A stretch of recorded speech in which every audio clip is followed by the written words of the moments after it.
Hello, Karri. Nice to meet you. Nice to meet And you let's too. get started with this. Now, you were working the mines. We won't tell them what you're doing because it's a highly specialized job. Yeah. But we'll go back in time. You had trouble carrying children. Yes, I did. Let's hear about that. So prior to the mines, when my husband and I got together, I had a number of miscarriages and we couldn't conceive to term. We kept losing them within the first term, and the doctors were like, oh, it's just normal. You're just that 1 in 4 people that have this happen to. I know they say it's normal, but that must have been very hard for you to hear. Very tough, very Yeah. tough. And so it's only after the 3rd miscarriage that they actually start to investigate. The 3rd miscarriage? Yeah. Okay. So when you get to the 3rd, they'll start doing more blood tests, more scans and all that. And then we came to Perth and started doing all the testing, fertility clinics and things like that. So you were living outside of Perth? We were outside of Perth at the time, and we moved closer. Just to try fix this problem. Yeah. So you wanted a family? Yeah. Yeah. Yeah. So eventually, I ended up having a gastric sleeve surgery, and then lost a heap of weight.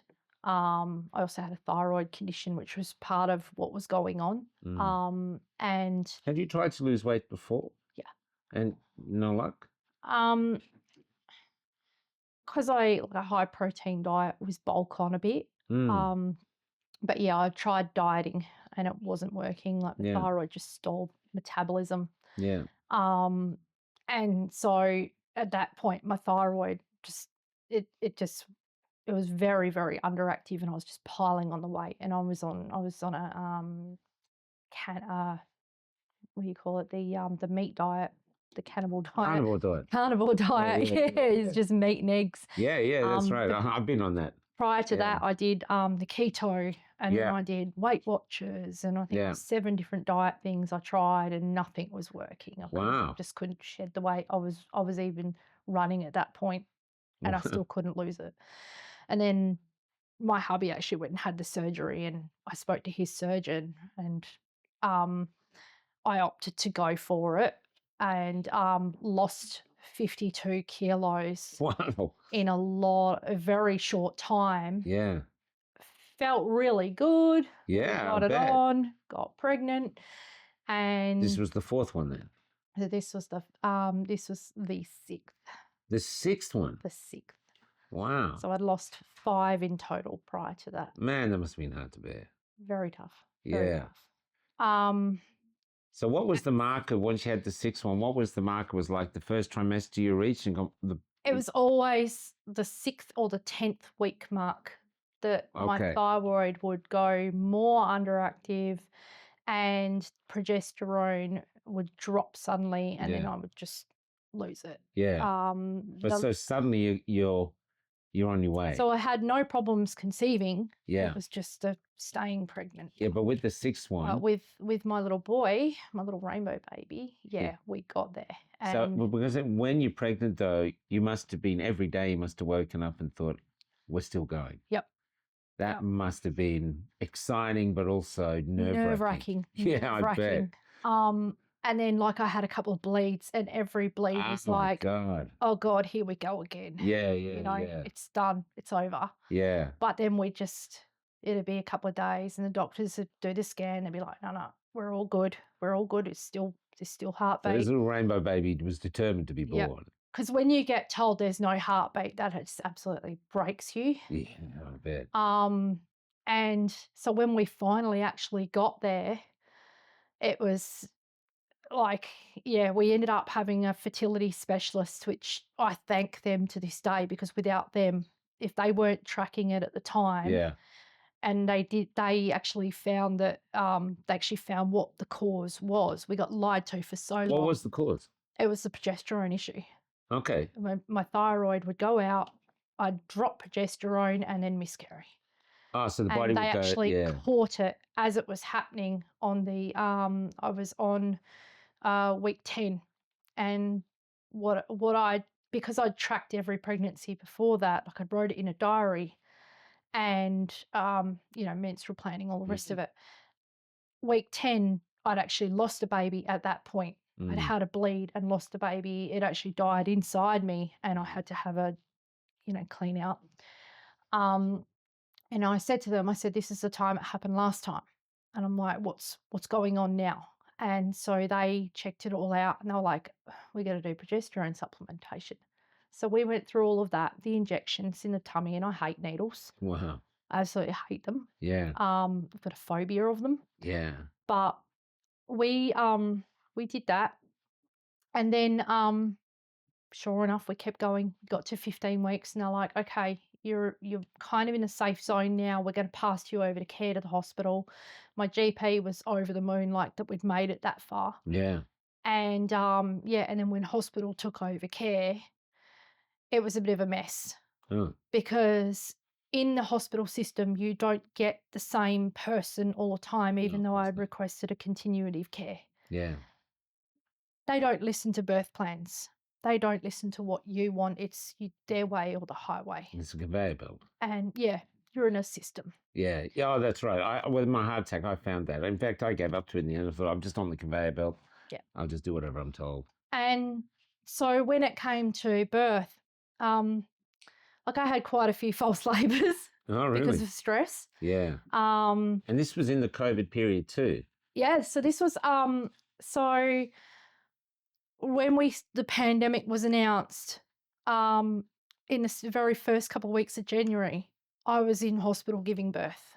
Wow. And I was just because you needed more stress. Yeah. I was already noticing the nurses were like being very obsessive over certain things. Things were starting to go in lockdown. There was a lot more security patrols in the hospital. And at this point, I was in and out up until that time.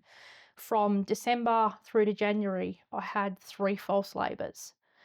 And then when the real deal came, I was very high risk because of losing babies. I was considered high risk, and also because I'd had that surgery and lost. I was losing weight through pregnancy. I struggled. Oh my God. The doctors want you to put weight on during pregnancy, but I was losing it. Yeah. And I was my bub was born very small. He's considered premature. He was born at 36 weeks. Okay. Came out perfect. Okay. Absolutely perfect. But the birth itself despite everything against him, yep, he still made it. The birth was traumatic. I had that's something we could talk about another time, but that was I was put through things that no woman should be put through. Oh, and like what? Birth trauma. In what way? Unconsented procedures. Yeah. I did actually go for legal through it, but I got screwed over by the legal system and the police. I tried to have the doctor charged for assault. And what did you do? Did you cut the waters or before? He cut me without my consent for an episiotomy. Oh. He butchered me when he stitched me back up. So the husband stitch. It actually meets the definition of female genital mutilation. Oh my God. So then I had a pelvic prolapse afterwards. So then I had problems with the epidural, which has left me with spinal problems today. And then I had to watch them. They gave my baby a vitamin K and a Hep B vaccine against my consent. No way. And after that, he got jaundice, and he wasn't born with jaundice. Yeah. And we nearly lost him after that. And so he got it really badly. He got very sick. They wouldn't let us leave hospital for a few days. Yeah. And then when we did leave hospital, we had a nurse that came around. They call it a community care nurse. Yeah. It's like a midwife. They come around the house. They check on you. At that point, we were starting to go into the lockdown mode. Yeah. They were starting to talk about lockdowns and all that. And I'm like, we're in a big country town. It's not going to happen here. Yeah. I thought WA is a big place. Yeah. But they did. They did it. And but even though it's lockdown, so you've got the lockdowns going like crazy, you've had these issues with birth, but at the same time too, here you are as a family and you finally Yeah, we finally got there. You have a Yeah, baby. we were over the moon. And was this naturally conceived or IVF? Natural. So you got a naturally conceived, you got a gift from God. We just had a little bit of an assistance with the progesterone. Yeah, but you've just basically got a gift from God. Yep. And I think you said before that you were renting then. We were renting, yes. And so you were thinking, we've got a baby, now you just want the Australian dream. Your own house and a family. Yeah. And so you're working in the mines. Yep. And so you decided to go back to the mines to basically earn the money. Well, I was trying to go back to, because I didn't want to do FIFO because being a new mum. Yeah. I was planning to put Bub in childcare and then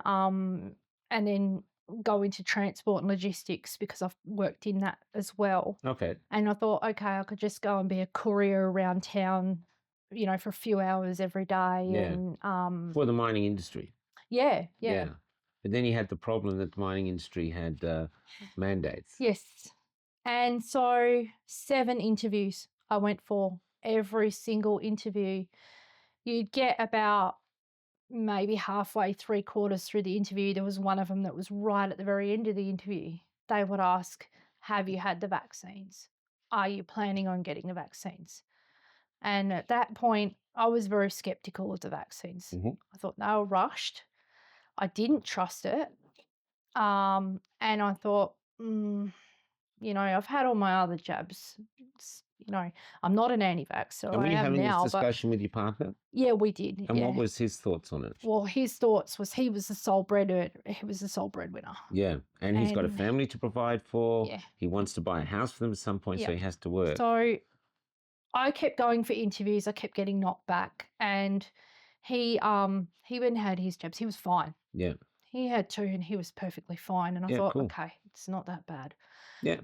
There's lots of people have had it, haven't been in. And so, we know lots. Yeah.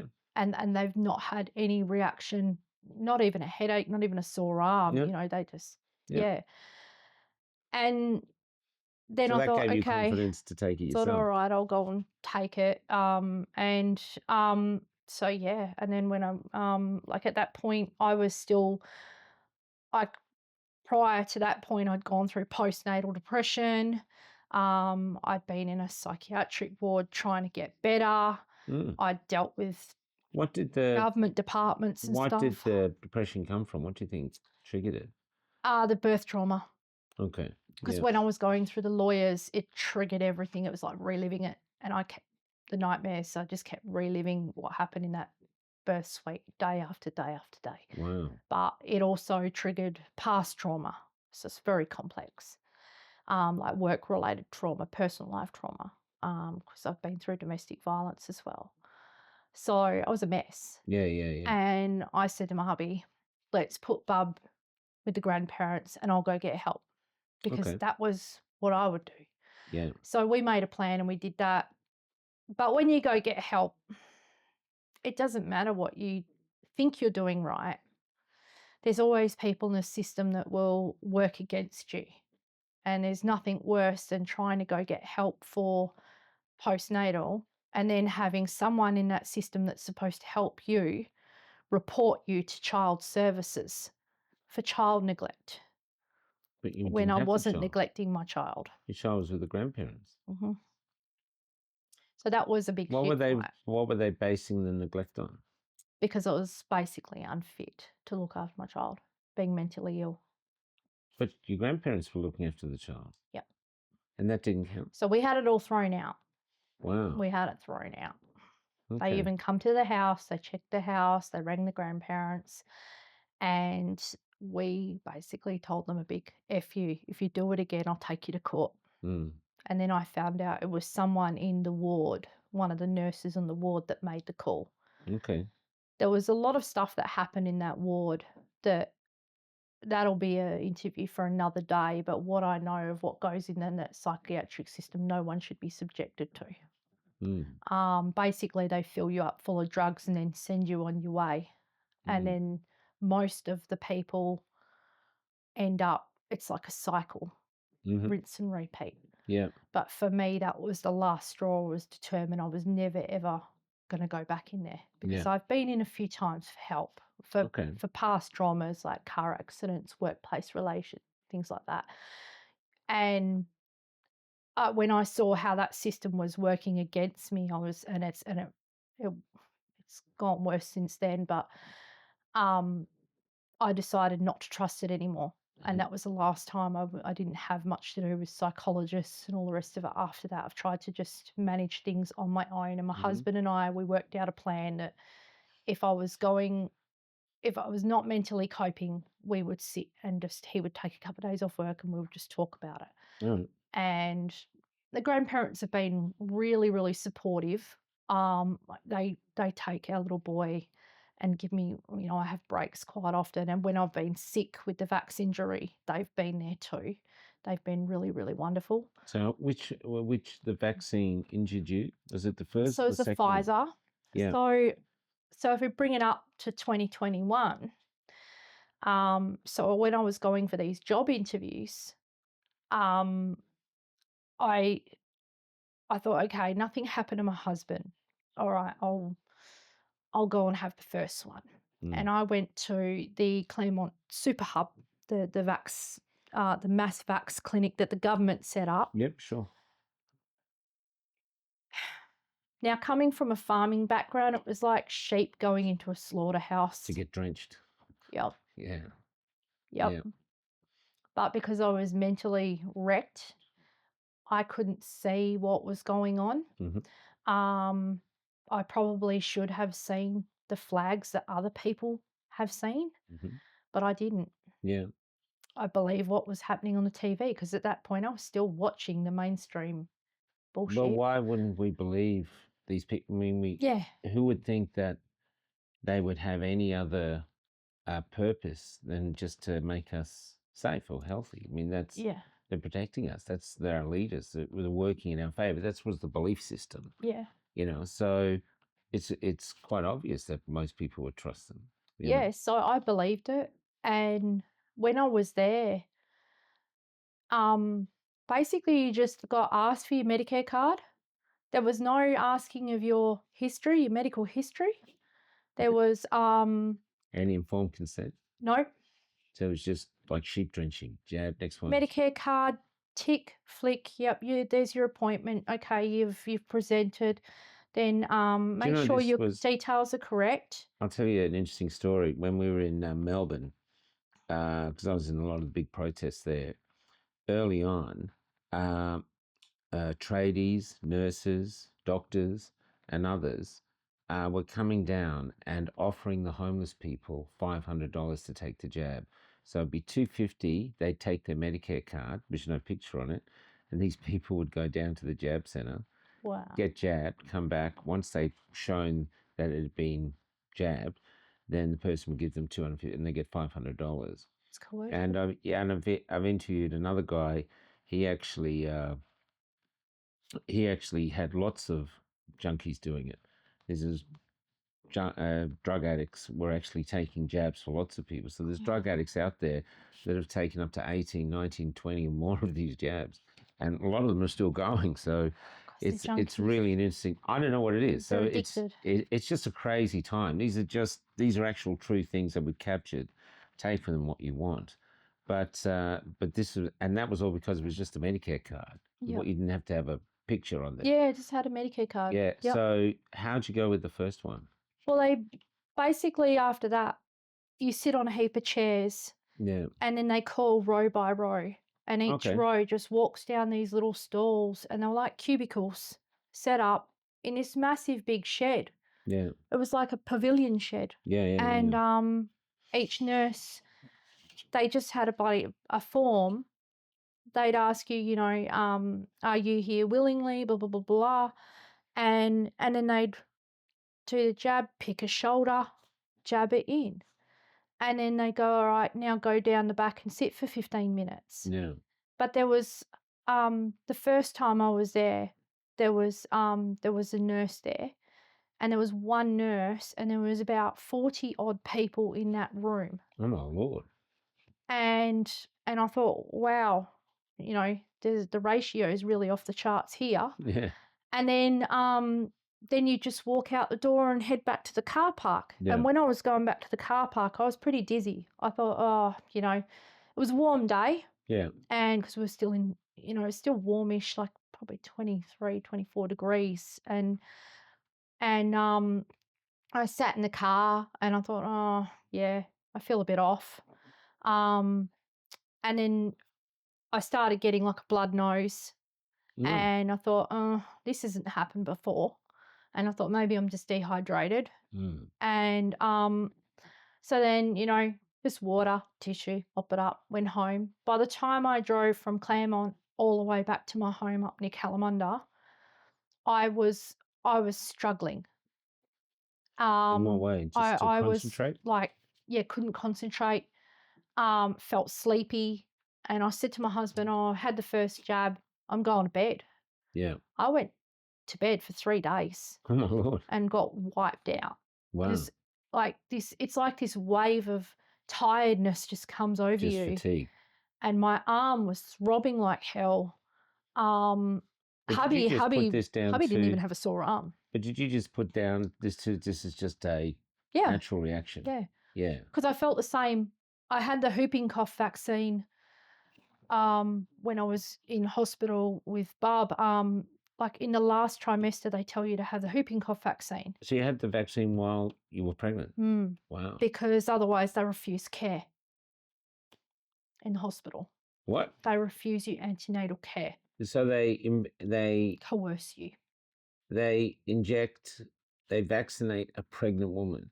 Yeah, they do. So if you've got a baby, most mothers don't eat cheese. They don't drink wine. Yeah. They don't. Yeah, you can't have processed meats. Yeah, fish, raw eggs. All these things they don't do. But you can have a jab. But you can have a jab. Yeah, and the jab doesn't even protect the baby anyway. So. Wow. Yeah. Wow. And if you don't do it, you got no care. Yep. Wow. So I got the same symptoms. I got like just run down, really tired. Yeah. And of course, when I had the jabs, I was like, when I was pregnant, I thought, I just put it down to pregnancy. Yeah. Tired, worn out. But this one was like next level. Yeah. It was like stupidly tired. I slept. And I think there was one point I slept for like 18 hours straight. And my husband was like, you've never done that before. Yeah, who has? And I said to him, I feel like I'm coming down with a cold. And I had like a bit of not a full-blown fever, but it was elevated. Yeah. And then after that, about 3 days, it just went away and it was back to normal. And then a couple of weeks later, I had the second jab. Yeah. Same thing happened. And when I was sitting in that 15-minute waiting. Were you concerned about taking the second jab because your reaction to the first? I was. But you still want to get the Australian dream and you're not going to get it with one jab. I still wanted my job. You want his job. Yeah. Family. I've always been a worker. I know. But the goal is the Australian dream, owning a home. We wanted to get our own home. So. Because we were newly married too. So you're taking the second jab. So what happened with the second jab? So the same thing, wiped out for 3 days, blood nose, the whole lot. That time I did get the fever. It was really bad. It was up to 40.1. Wow. And I felt worse. It was like I'd been hit by a truck. My whole body was just like on fire. And then the heart rate started palpitating really hard. And I thought, it's probably just anxiety, probably just stress, just try and breathe through it. But it kept getting worse. And I said to my husband, I think we need to go to the hospital. I didn't even get to here to call an ambulance. Oh, my Lord. And because I collapsed on the floor. And then we went to the hospital. About a couple of hours in the hospital, everything was fine. All the results come back fine. All the scans come back fine. Anxiety. Oh, you've just got anxiety. Yeah. With a script for Valium and then send me home. A lot of times. Yeah, it's anxiety. Okay. And I thought, yeah, of course they're going to say that because it's on my mental health report. They said it to everyone. It doesn't matter. So, but then I'm finding people without a mental health record are getting this too. I've spoken to a number of people. Yeah. We all got told the same thing. It was like a script. Yeah, it was. Yeah. I interviewed a 21-year-old girl here. She had a heart attack in hospital, and they told her it was anxiety. And since everyone suffers from anxiety, none of us should be alive. They say it's a panic attack, which is anxiety attack. Yeah. Yeah. And I'm like, no, I've had anxiety since I was 15. I know the difference between a panic attack and heart attack symptoms. Yeah. And given I've been a volunteer for St John's Ambulance, I definitely know the bloody difference. Yeah. Look, I had the pain in the shoulder. This arm went completely numb. Yeah. My fingertips were like all pins and needles. Yeah. Struggling to breathe. And a pulse rate at the time was about 220 beats a minute. It was high. Wow. Blood pressure was through the roof. Yeah. I was struggling to stay awake, like I kept feeling like I was going to pass out. Yeah. To this day, those symptoms still happen. Okay. It's almost like an attack, and it comes and goes. Yeah. And I just deal with it now. 27 hospital visits later. 27 hospitals. So you're still having this right I'm today? Still having it. And how often does it come? Like 6 weeks, a week? Every couple of days. Every couple of days you feel like you're having a heart attack? Yeah. And so do you still go to hospital or just... I don't even call an ambulance anymore. We've wasted that much. We've wasted nearly $13,000 on ambulances. Because at one point we didn't have private health. We couldn't afford to keep the private health. And when you call an ambulance, it's $1,000. There was one point I went to an urgent care clinic. That urgent care clinic was 200 metres across the road from a hospital, and they called an ambulance because they couldn't deal with me. They called an ambulance, and I got a $1,000 bill just to go across the bloody road to the hospital. Wow, so you're and then you're 2 hours taking what later, the government wants you to take. They kicked me out of the hospital. So you're taking what the government wants you to take. You're being injured, and then they're just... Oh, wow. Yeah. And so I'm stuck with that anxiety diagnosis. So you're trying to get the Australian dream, and all these things keep going back. You're getting more in debt. And then there was... The funny thing was, Michael, like when you went in, PCR test up the nose. No, we're not going to treat you until you have that thing jammed up your bloody nose. Yeah. Well, when they did one, they actually caused bleeding. And I refused. I flat out refused. So you come near me with that, I'm going to stick it up your ass. I got pissed off. Yeah, fair enough. And I actually threatened to throttle a nurse, and I've never been like that. Yeah. Because so that probably puts you in not a good place with the Not a good place. No, the trust level was not there. Yeah. And so when, like your PCR, yep, okay, it'll come back negative. Yeah. All right. But now we'll still, there was, when I first went in, you know what they went and did?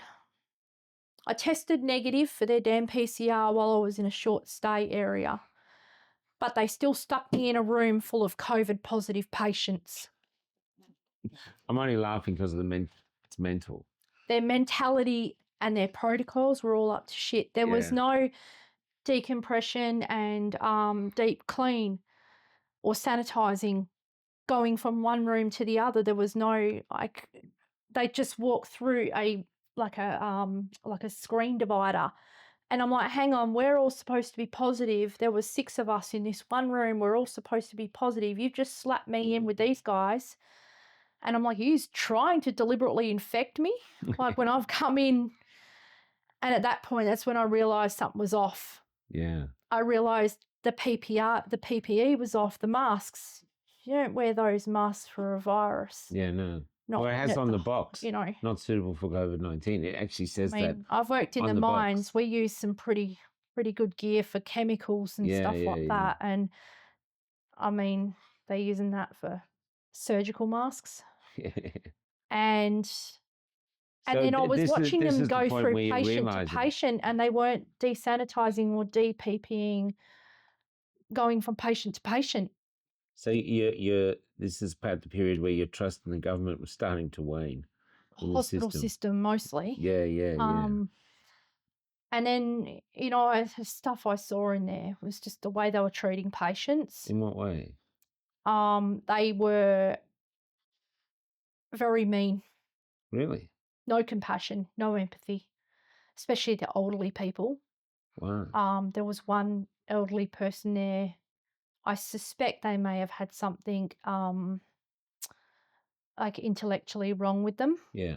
Like maybe autism or something like that. They weren't quite the full quid. Yeah. But there was no need for them to have that person restrained. because they didn't want to be there. And they were taken in because of a little cough. Yeah, yeah, yeah. And they had that person strapped to a bed. Holy crap. There was another guy that came in that was positive beside me, and he was a footballer. I won't say for what team because he was still in his jersey. And he had just had the jabs and tested positive, and he was laid up beside me. And he was also ramped in the ambulance with me as well. He was in the ambulance beside me, and he'd collapsed on an oval, and they brought him in. And he was young, very young. Mm-hmm. When I was in hospital, I noticed the majority of cardiac people in the critical care units where I was taken a lot of the time, because of when you're priority 1 with cardiac issues, they put you into the critical area. Yeah. And the majority of people were all young. Yeah, they were all under 50. And I saw so many that were school age. Yeah. I saw little kids. And those kids weren't even eligible to be jabbed yet, and they were getting jabbed. And you could see the symptoms. Like, I was looking at, I could overhear the conversations because you're all lined up in beds. And basically they've just got a little divider curtain between you, and you could hear the conversations. And I know it's eavesdropping, but yeah, it's still some of the stuff I saw in the hospitals. So what were you hearing? Just like the same thing? I've got the same thing. It's nothing. You're just stressed. You're overworked. You're tired. You're just anxious. You need to calm down. You need a psychologist. So they've got a room full of heart-injured people. Yeah. And that's what they're saying. We were all getting the same thing. Yeah, listen, we've done this with other interviews where people have got several people saying the same thing. They're treated like it's nothing. Yep. It's bizarre, isn't it? There was one person that came in. I was ramped for 6 hours at one hospital, and there was one person coming in actively having a seizure on the cart, and they were all laughing about it. The medical staff were laughing about it, going, "Oh, another one acting the fool." And that's how they were treating people. This is our medical establishment. I'm disgusted by it. My God. They think people that have got these conditions are putting it on. And then they blow you off. That's what you do, because I'm going to spend $1,000 on an ambulance and I'm just going to perform for what? Yep. Why would I do that? So during that time, Michael, like, I had a lot of visits. Like, from that second vaccine, it was almost every 2 weeks we were calling an ambulance. My God. Because the heart would just ramp up. Yeah. And of course, they tell you when you get those symptoms, call an ambulance. That's what Don't they say. wait, call an ambulance. You call an ambulance, an hour later, you're kicked out of the hospital with the same diagnosis. You've got anxiety. You really need to go to a psychologist, you know. And then it come to the point where 2 months later, my period stopped. And my husband and I, we were going to try for a second child at that point. We were like, all right, can't get a job. We'll just try for a second child. We'll have them back to back. Sounds crazy, I know. No, but we just wanted 2 kids. My 2 kids are the same. They're, we thought they'd be friends for life because they're so close. So I did that. Of course you do that. Yeah, we just wanted 2 kids. That's I know. I love it. We didn't want any more than that. Yeah. We're lucky to get our one. Yeah. But your period stopped. Is that like an early menopause or something? It was premature ovarian failure. That's what it was diagnosed as. Premature ovarian failure. Yeah, basically. Never heard of that before. Basically, my body just said, nope, that's it, you're done. So it is like an early menopause. Yeah. Which I've heard. Perimenopause, yeah. Perimenopause, I've heard. And how old are you? I am 42, but I was 38 at the time. Or 36 at the time, yeah. 36? So. Which is? Yeah. Count back 5 years. So suddenly, basically, you're infertile. So I was infertile. Yep. How'd you take that news? I didn't take it very well at first. Yeah, I bet. So we did a lot of testing. Yeah. I went to the doctor and I told my doctor, I'm like clockwork. Ever since I had Bub, my cycle went back to normal. Yeah. I was like clockwork. You could count it by the time of the day it was going to happen, because I wasn't on any contraception, nothing like that. Yeah. And even after losing all that weight, like, my periods still come back to a normal cycle. Mm-hmm. It was like the moon. Yeah, and every full moon, boom, it's game on. Yeah. But when it suddenly stopped, I thought maybe it's stress, maybe it's because I've been sick, maybe it's all this combination of things happening. I went to the doctors. I'm like, can you just run me a hormone panel? And she did, and it come back, and we were just like, oh, that's not good. And she goes, I'm going to do your AMH level, which is your anti-Müllerian hormone. That's the one that tests your eggs, how many egg supply you've got, ovarian reserve. And it had dropped from the previous time we did it with Bub. It had dropped to non-existent. Wow. And it was like they gave me like a 10% chance. And then we went, she goes, I'm going to refer you back to the fertility specialist. The fertility specialist did a whole heap of testing, and that's when they saw it, and they're like, it's not happening anymore. Did they tell you why? Did they link it with the jab or anything else? They didn't link it with the jab. No. But they did ask me if I'd had the jabs. Yeah. And I think they knew. They knew. I think they knew.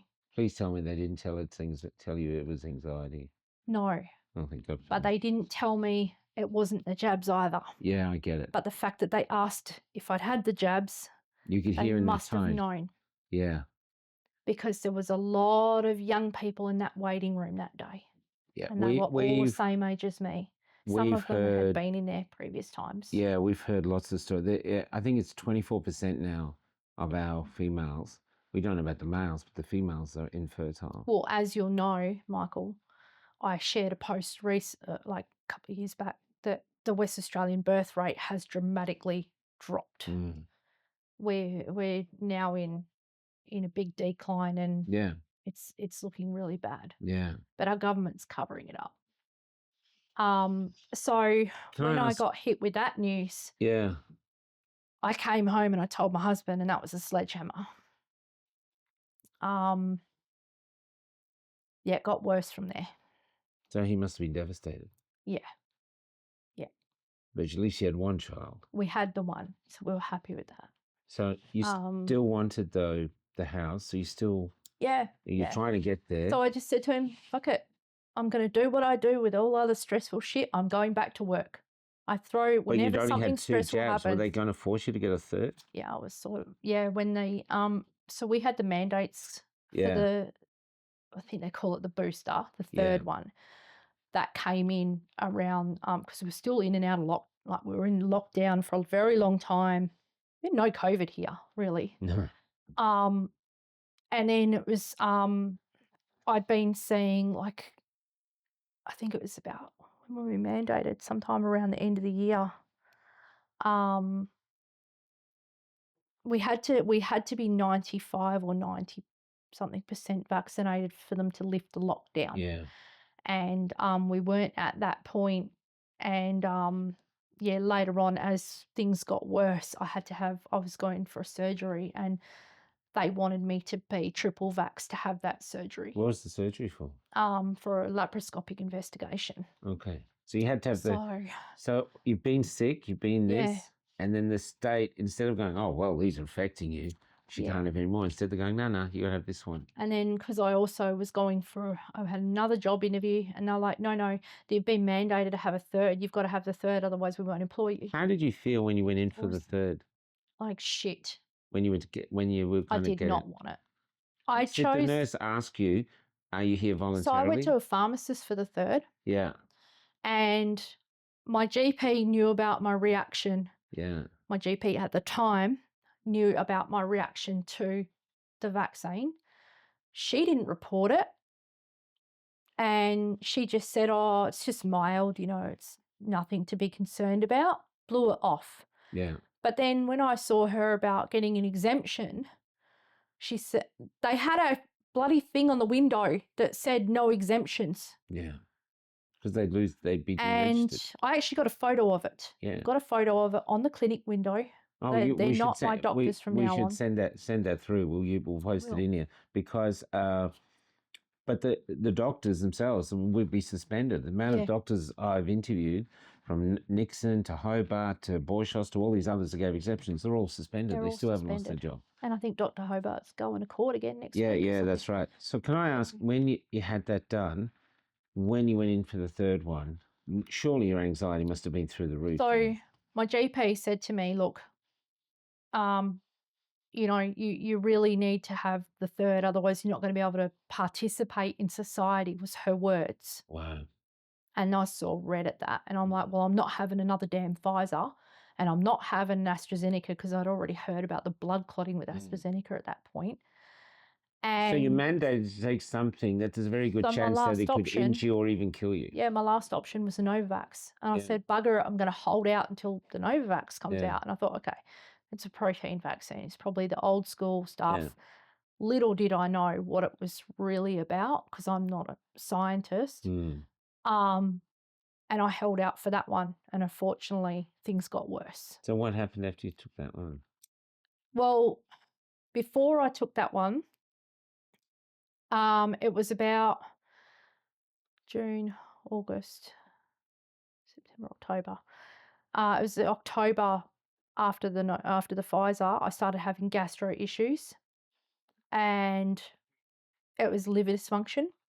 So my liver would go deranged. My spleen was enlarged. My liver was enlarged.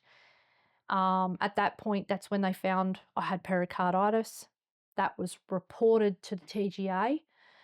It took 11 months for the health department here in WA to send me a letter saying where you're not going to have any more mRNA vaccines. But by that point, by the time I got that letter, I'd already just had the Novavax and had a reaction to that. So what was your reaction to that? Seizures. Seizures? Yeah. Have you ever had seizures before? Never. Seizures. And how often were the seizures, and to what extent? I had a grand mal seizure for 25 minutes. I don't really remember a hell of a lot of it. I lost. No, you don't remember the seizures, yeah. I remember being in an ambulance and getting carted off, and so you're back in another ambulance. Yeah. Another $1,000. I couldn't move properly, couldn't walk properly. I was trying to talk, but my speech was coming out slurred. Yeah. And I said to my hubby, like, I kept saying like stroke, like that. Yeah. And he followed me to the hospital, but by then he had bub as well. And the hospital wouldn't let him in because of all the COVID bullshit.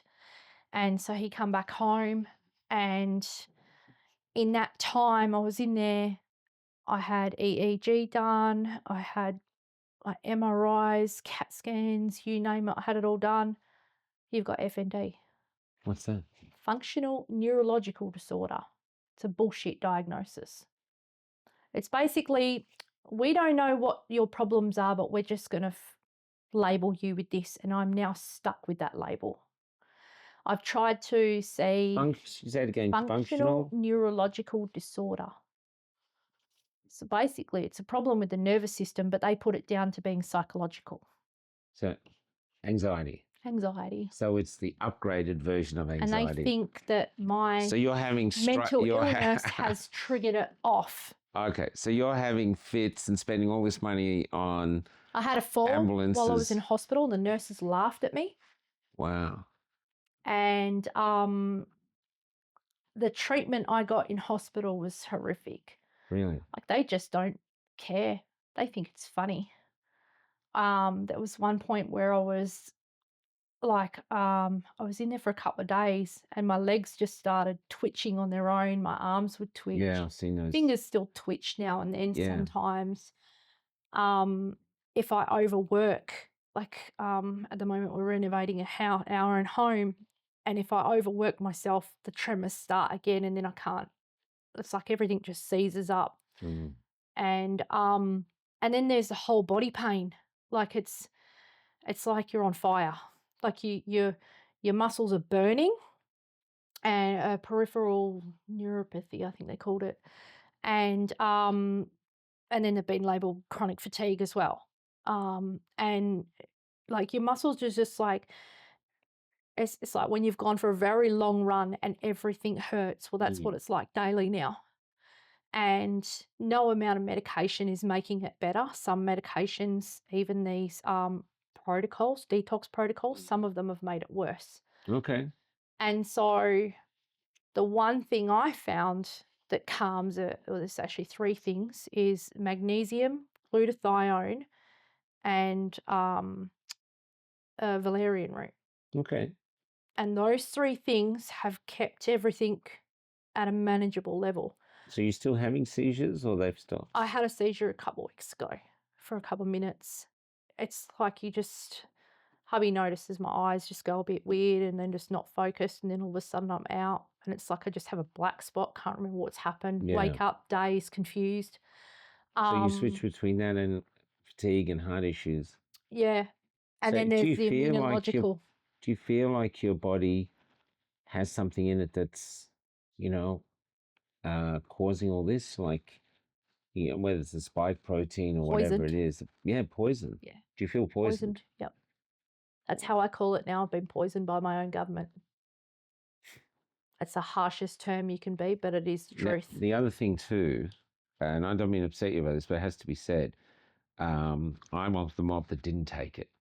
And early on in COVID, we got put as the lowest rung of society. We were like the lepers. We were the anti-vaxxers, eventually cookers, whatever, but we were the lowest rung. But then there was another rung added, and those were the ones who were vax injured. Yeah. And you became the untouchables. Don't talk about them. We're kind of like the ones they want to brush under the carpet. Yeah. Because the more of us, and I've spoken to a lot of vax injured about this. Yeah. They can't shut us all up. No, but they want to.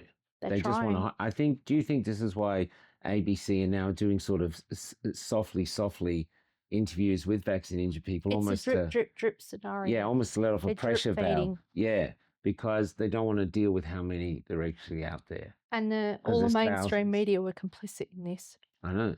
Like, you've got people like Karl Stefanovic. He pushed it. I know. He went and got it too. I know. Karl Sanderland. Karl Sanderland wrote a bloody song about it. Yeah. I laughed shit about that. Yeah. But then I thought, you people were all complicit. Yeah. We've also heard... I was complicit because I went and got the damn thing. But I was trying to provide for my family. Who was the other one? Who was the other one with Channel 9? Told everyone about Christmas. Koshi. Yeah. And we heard now that Channel 7 he was, yeah. Yeah, Channel 7, Koshi was pushing it a lot. Yeah. And now how many of them are dropping dead? Well, I don't know. We have heard rumours from people who've seen Koshi says he looks terrible, like there's something wrong. But we can't speculate because we don't have evidence. We just, it's all suppressed and hidden. Yeah. There was a 78-page report came out about batch numbers. All of it blacked out. Yep. Every single page. They didn't black some out though. No, they blocked it. They left some batch numbers left. Batch and drug substance numbers. And we have researchers, Sarah Cousins and other researchers that go, those batch numbers are well known as killers. I built a database on them. Oh, you did? Yeah. Because I was tracking my own batches because I wanted to see how many people got the same batch I did. And just through social media alone, I found 47 people that all went to the same Claremont clinic, all had Pfizer, and we've all got heart problems. 4 of those people are now dead. And there was 16 of us women are all infertile. And that's just through my own research and networking. We've all built a little bit of a support group. It's we're basically watching each other die off. I've got family in Cal, they're extended family through marriage. I've just been told by, there's 9 of them now, all see the same doctor, all got jabbed at the same clinic by the same doctor, all got the same batch, all now have leukemia and there is no family history of leukemia. And they are a big family. But they're in a mining community, so we know it's going to get put down to mining, not jabs. And I've asked them to go and get their blood tested. I've told them to go and get tissue samples done. But we're fighting against a machine that's got a lot more money than us. We know we're not going to win. But when you're watching everybody around you that took this crap is slowly dying. Yep. Like me and my husband have set up our house and everything, and we're doing it so that, because our boy's not jabbed, I refuse to get him jabbed anymore. Can I ask, with your husband now, are you preparing also for the possibility that they might lose you? We've done our wills. I've put my end of life planning in place. He's got an envelope, and if I go, it's all planned out. I shouldn't have to do that at my age. All you were trying to do was reach the Australian dream. Yeah. All I want to do is get a house, marriage, the white picket fence. Yeah. And now it's just, I've just finished paying $73,000 worth of hospital bills or medical bills related to this. $73,000 worth. Yeah. That's not covered by Medicare. Couldn't even get the vaccine compensation scheme. That thing was a scam. The lawyers and the doctors told me it was so complex. It was set up to make people fail. To all give up. When I rang the scheme, they told me it was only $10,000 for a pericarditis payout. That doesn't include the ongoing medical bills. Doesn't include the medical bills. Because now, when I had the Novavax vaccine, it went from pericarditis to pericardial effusion as well. And now AF, now heart failure. Then the neurological issues. I've now got immune dysfunction. So my immune system's completely shot. I've got a mast cell activation syndrome that I never had before. What is that? It's basically allergies. So now I start becoming allergic to everything. Like the boy in the bubble, but not quite to that extent. But basically I have anaphylaxis to a lot of things I never used to have. I found out I've got I call it the motherfucker gene. It's an MTHFR mutation, and I can't detox because that methyl folate, like it basically controls your body's natural ability to detox.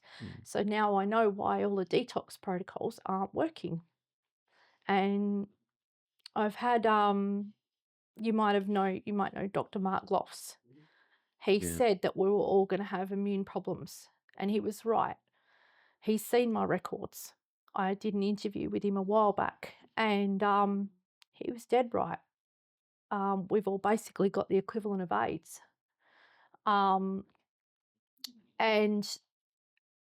my husband, he's okay. For some reason, he had different batches. He's fine. I know other people that have had different batches. They're fine. To look at them, you don't see them prematurely aging. They look like normal working people. He doesn't have any heart issues when he overworks himself. But when I've spoken to other people like me, we're stuffed. We can't work to full capacity. Even if I wanted to go back to work now, I can't pass a damn medical because of my heart and also the neuro stuff that's going on. Like now I've got to wear glasses to drive. I never used to have to wear glasses. Like the last seizure I had, I lost my eyesight, like my peripheral vision. It's just black here. Can't see anything. The doctors couldn't tell me why. And when we tried to go and see a neurologist, we tried to get a referral. It got knocked back from Western Australia's top neurologist here because I'd already had that FND diagnosis through the system. They didn't want to see me because it was a waste of their time. And I've got those letters. I had 3 referrals for a cardiac imaging and a loop monitor during those periods where I was in and out of hospital for heart issues. Somehow, Royal Perth Hospital lost all 3 referrals. Then there was the fact that I started bleeding, hemorrhaging vaginally, and my gynecologist, I had a very good gynecologist. I praise him for probably saving my life. We couldn't work out why I was bleeding so much. We went on all these medications trying to stop it, and we couldn't stop it. We slowed it down, but I was still bleeding to the point where I was having iron infusions, and then the iron infusions weren't enough, so then it was going to become a blood transfusion. And then we decided, because I couldn't have any more kids, we opted for the last route, which was a hysterectomy. And that was bloody hard.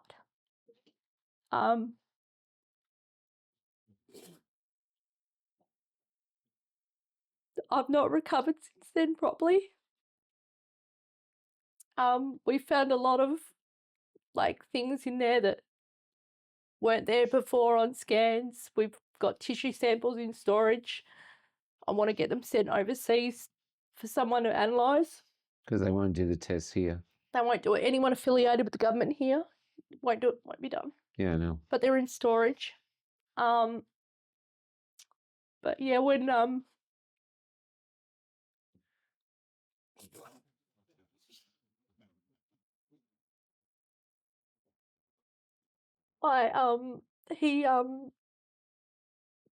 he tried, he even admitted he'd seen so much of it with young women. The gynecologist. He even asked me if I'd had a HPV vax.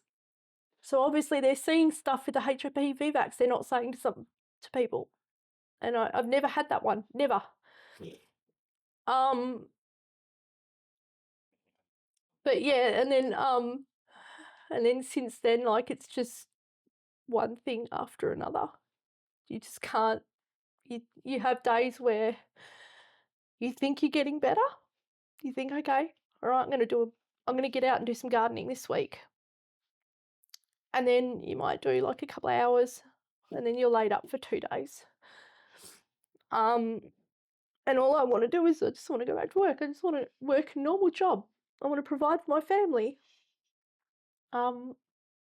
Obviously, my boy, he's now 6. I wanted to homeschool, and I can't do that because I can't function properly. So I ended up biting the bullet, and I put him into school, which has been good for him because he's made some friends, and we've got a good community where we live. They're very tight-knit. The teachers were very understanding when I told them that he'd had a vax injury. So, but even just doing things around the house, it's difficult. Trying to paint walls, I can only stand for so long. And then my legs just want to give out. Can only walk so much, can only lift so much. Yeah. Even just physical exercise, just walking my boy 10 minutes to school, my heart rate goes sky high, and I've got to sit for 10 or 20 minutes before I turn around and walk back home. Whereas before I used to jog 5Ks every bloody day. I used to be fit, and that fitness has been taken away. The whole of my health and other people's health, it's all been taken away from us. And we've just got kicked in the guts over and over. Do you think it's people like you, like yourself and Max Freedom, and there's a number of people in our community.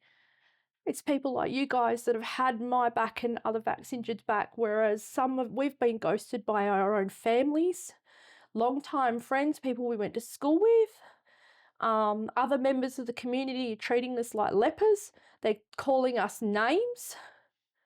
They can call me an anti-vaxxer all they bloody like, but I am. I will never have another one.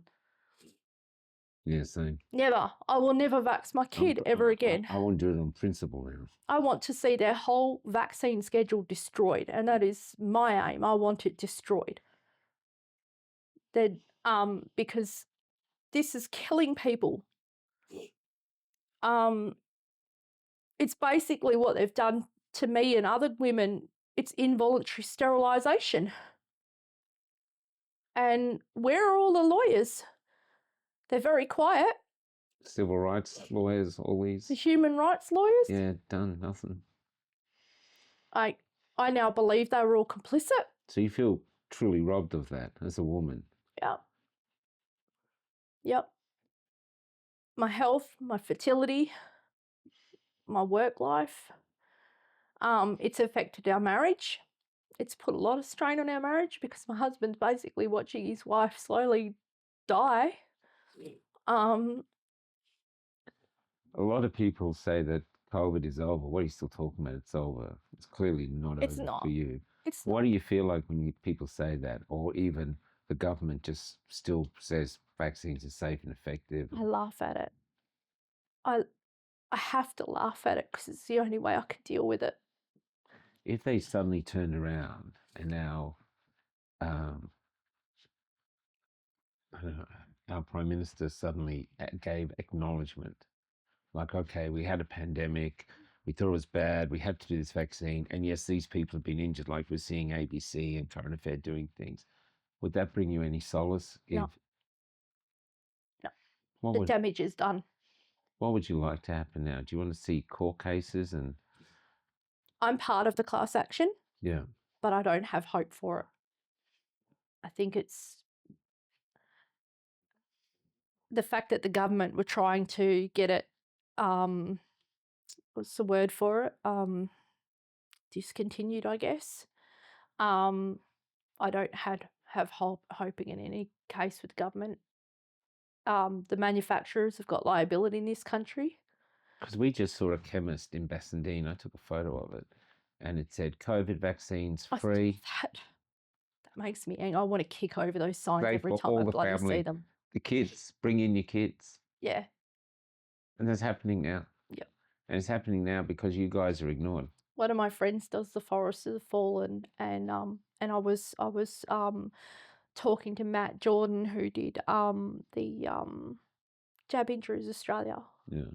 And some of the people I've spoken to, that they walk through the Forest of the Fallen, and you can see there's some with empathy and there's others that are like, oh, it's all lies. No, there are some of us on the, I'm not going to say that all the Forests of the Fallens are all, it's all, because I know there are some that were doing fake stuff. Yeah. But I'm real. I've got documents. I've got 3 files of documents to prove it. I've got proof of medical fraud where they were manufacturing diagnoses, where they were reusing old bloody scans and then putting a new date on them.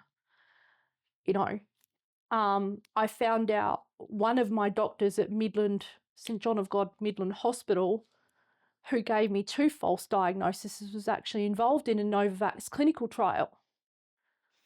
And he was one that was involved in gaslighting me, and then to fight to get your own medical records, like the FOIs I have had to jump through to get my own medical records, and then they redact the shit out of it when it's your information. It's your records.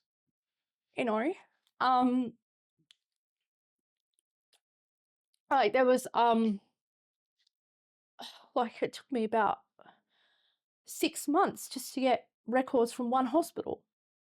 And then when I got it back, there were pages missing. And it was lucky that I keep all my discharge summaries, like every single hospital visit, every ambulance, I've kept all the paperwork. You must have a lot now.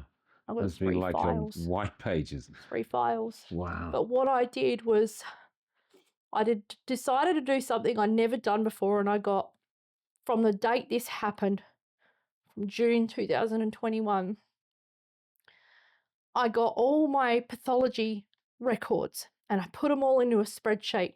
So all your blood tests. Yeah. And I saw a pattern of decline through those blood tests. And I printed off that spreadsheet and I put it onto a USB and I took it to every single one of my specialists and I showed them. And the looks on their faces, they couldn't bloody deny it anymore. It took 7 cardiologists for the last one to finally admit that, yes, the jabs were doing damage. And he's put me in the too hard basket because the medication he's given me is not working. Sometimes it makes it worse for the AFib. It's supposed to slow my heart rate down, but it actually drops it too far. And then There's other ones where they put me on and it's just, it upsets my liver. So then my liver goes deranged, then everything goes out. And it's like a flow-on effect. Like one thing they try to treat, they're trying symptom management. And so one thing they're trying to treat with one thing is affecting another, and I can't win. So in the end, I've thrown out all the prescriptions. I'm managing with herbs and vitamin supplements. I must say that the Mediterranean diet and the anti-inflammatory diet that I've combined has had an effect. Like my liver's calmed down a bit now, but so basically, it's just a management thing. We're never going to get better.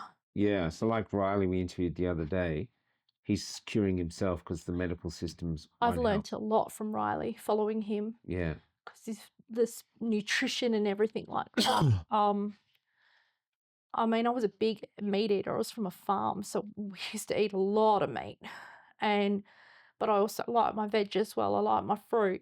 But I've got the problem where I had that stomach surgery, so I can't absorb a lot through my stomach. So occasionally I still have to go and have a vitamin infusion or something like that. Still getting blood tests done, and like now, it's not a clotting disorder, but now like when I have my bloods done, it's taking them a long time to try and get blood out of me. And I can see that when they got it in the vial, my blood is different. And I go to the same phlebotomist every time I get the bloods. I get the same woman every time. It's either one or two women. And they know me regularly because I was in there every second week having bloods drawn. And they've noticed a difference in my blood. And if they can notice it, how come the hospitals in there aren't noticing it? Every time I've gone to hospital, everything's fine on the documentation. There's nothing wrong with you. But yeah, when my GP gets stuff done, it's different. And I'm very lucky I've now got a GP who's now witnessing a lot of it. She went through her patient records and she's really supportive.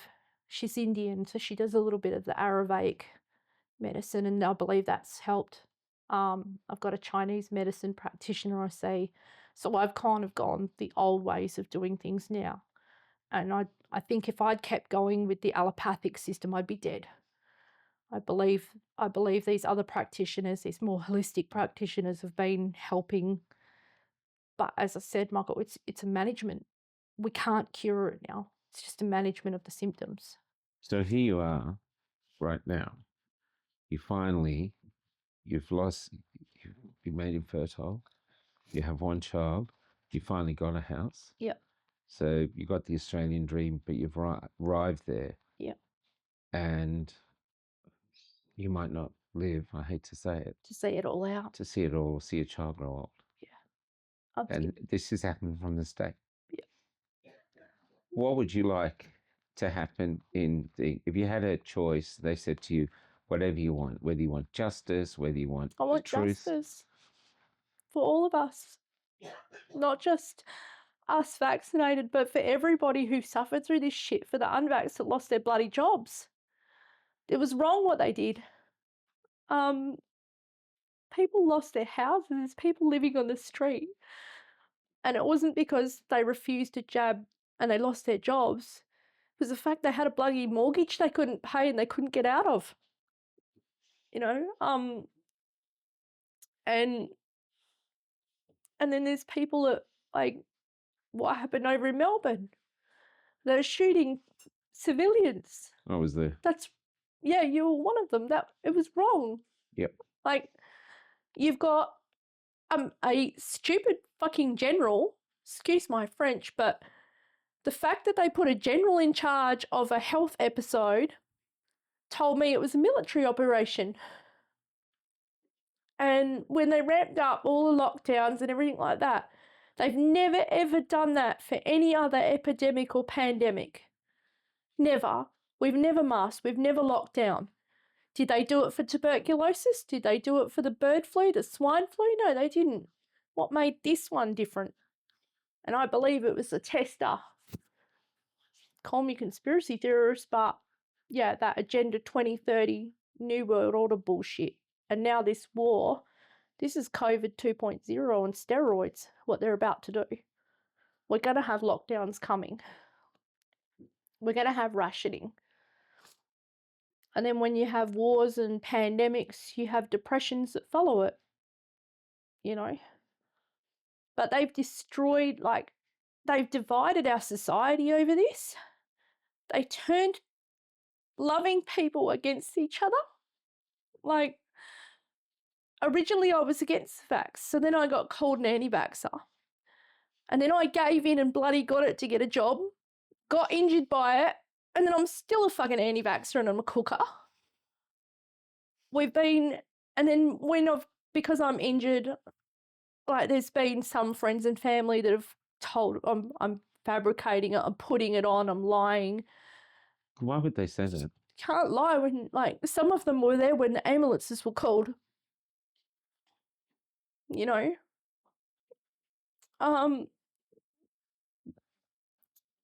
Like, we've been watching friends and family, like, we've had a few other work colleagues from other friends' works die suddenly, and they were all mandated in their jobs. 9 in one company, and they were all mandated, and they all died suddenly, and they were all under 50. I've noticed the cemeteries out in the country, they're expanding them. Yeah. The undertakers are very busy. We've had our way, we've had 3 funerals in 1 week. That's unheard of in a country town. I've interviewed the funeral directors, or they've talked to me privately how they're burying more people than they've ever buried. And no one talks about it. There's this great silence. And the silence is what's crippling. Yeah. Because we can't fix it, we can't talk about it. No. And for some reason, here we are.